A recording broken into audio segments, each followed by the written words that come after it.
বিজ্ঞান মনস্কতা প্রসারে নিমতৌড়ি সায়েন্স সোসাইটির পক্ষ থেকে ৬ষ্ঠতম প্রতিষ্ঠা দিবস উপলক্ষে ১৮ ডিসেম্বর একটি আলোচনা সভার আয়োজন করা হয়।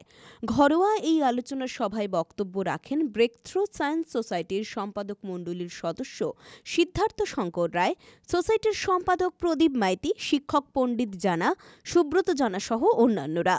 পরে টেলিস্কোপের সাহায্যে আকাশ দেখানো হয়। মেঘমুক্ত আকাশ না থাকায় সমস্যা হলেও উপস্থিত ছাত্রছাত্রীরা তারই মধ্যে আকাশ পর্যবেক্ষণ উপভোগ করে।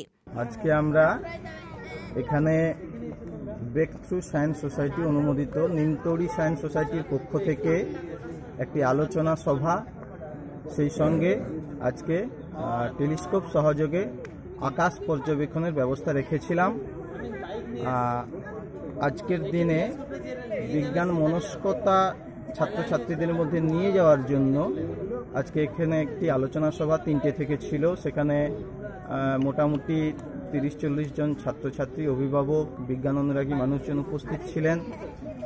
আলোচক হিসাবে ছিলেন আমাদের ব্রেকথ্রু সায়েন্স সোসাইটির রাজ্য কমিটির সহ সম্পাদক এবং জেলা কমিটির সহ সম্পাদক সিদ্ধার্থ শঙ্কর রায়, এবং উপস্থিত ছিলেন এখানে পার্থবাবু, উপস্থিত ছিলেন অন্যান্যরা, ক্লাবের সম্পাদক প্রদীপ মাইতি, এবং এখানে আজকে টেলিস্কোপ সহযোগে আকাশ পর্যবেক্ষণ এই কুলবেড়িয়া হাই স্কুলের মাঠে আমরা করছি এখনও। এখানে আজকে আমরা আকাশে শুক্র গ্রহ এবং চাঁদকে একটু পরে পাবো। পুলক বেরার রিপোর্ট, খবর BCBS।